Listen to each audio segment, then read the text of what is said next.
So since 2017, the government has introduced the tax holidays for young people and young startups in the country up to 5 years. Really? Yes. So, I mean, if you are an entrepreneur or a young business in this country, you can apply for tax holiday up to 5 years. The essence is to encourage you to reinvest your possible tax obligations into your business so that you can expand and grow. But after the 5 years, we believe that you would have grown enough to be able to even pay higher taxes than government would have demanded from you in your early stages. So what is the relationship between what you do and what the Business Development Ministry does? We are an implementing agency under the Ministry of Business Development. So we are the children. All that they do, you yes, push it out. They implement. Yeah, we implement their policy as a ministry. Oh, okay. Yes, interesting. And Dr. Alhaji Mohammed Awal Ibrahim is my minister. Oh, okay. So how do people apply? Because you spoke about you have the funding and whatnot. Yes. How do people apply to get onto your programs? Yeah, it's very easy. And you only apply through when we have periods of windows of opening applications. And usually it's between January and March. So we are in the window? We are in the window of opening, even though it's not officially announced yet because we are waiting for the directive from the minister. But we are in the window. I'm sure by March, latest by March, it will be opened.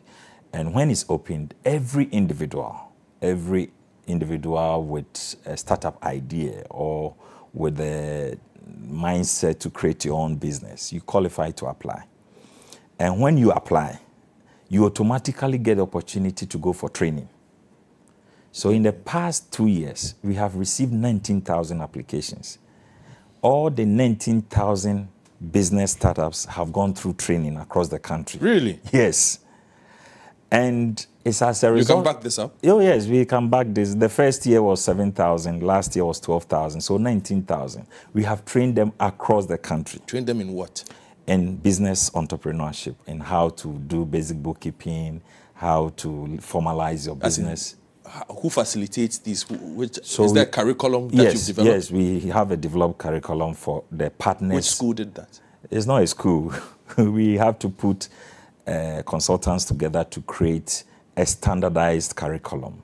And we work in partnership with private hubs. So it's not government who does the training. Okay. We use incubation centers, university campuses, and private hubs to come together as our partners. Okay. So when we receive applications from the public, we post them to these various centers, the incubation hubs and centers and university campuses, whom we have agreed on a standard curriculum to use. Okay. So they then take these trainees through the various models. And it's at that level that they put your business concept into scrutiny.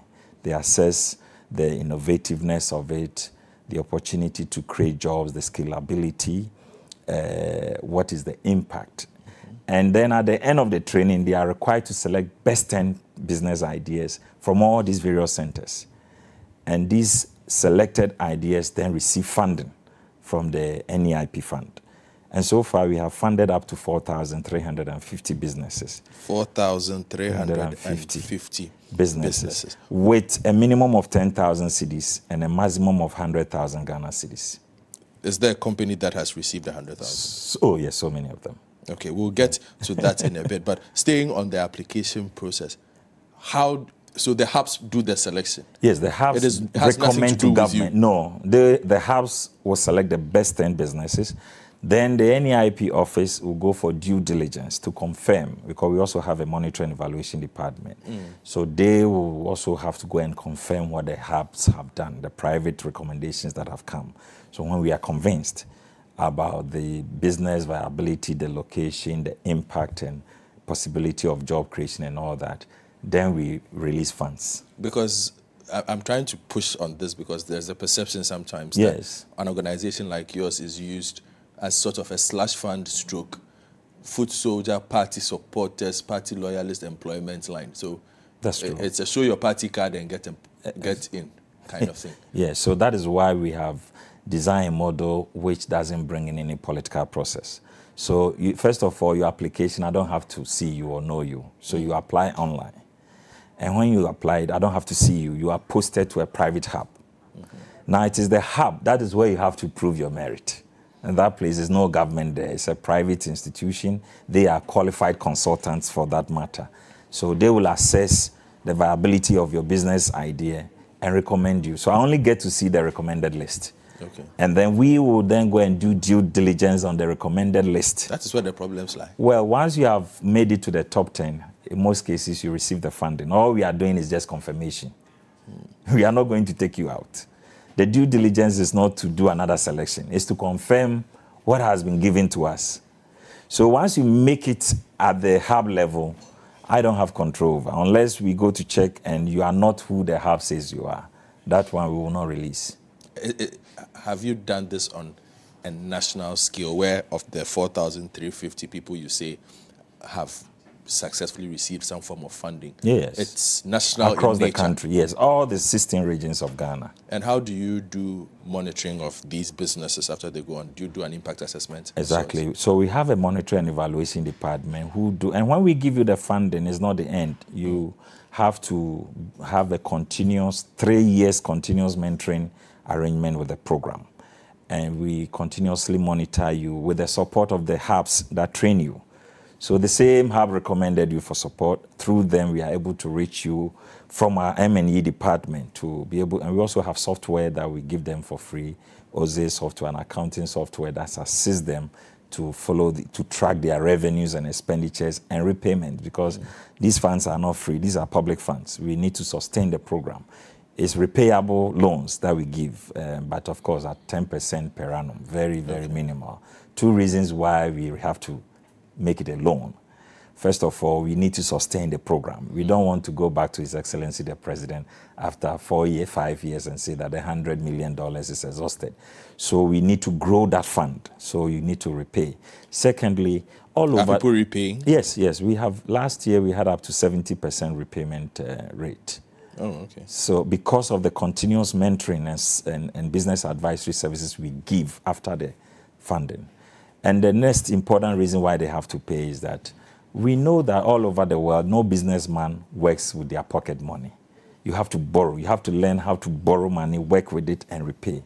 So we want to create that culture in the young people that we support, that learn how to borrow money, this time at a very minimal rate.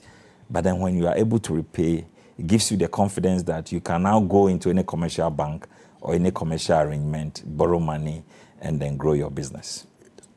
I am pleasantly surprised that you have a 70% debt recovery rate in your institution. So can you share some of the success stories? And by this, I don't mean general. Can you point them out? We have so many. In fact, when you go to our website, we have uploaded video documentaries.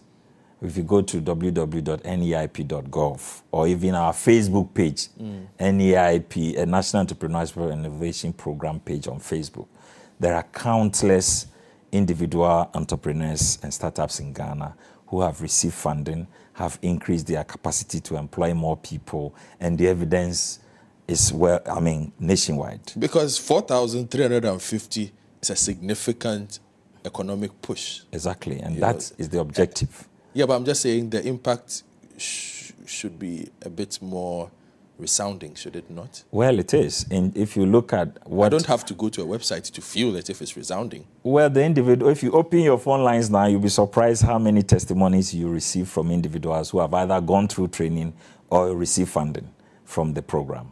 And this is done, nationally, across the country. And there are lots of testimonies to the effect that people have received the support. And we continue to give more. All right.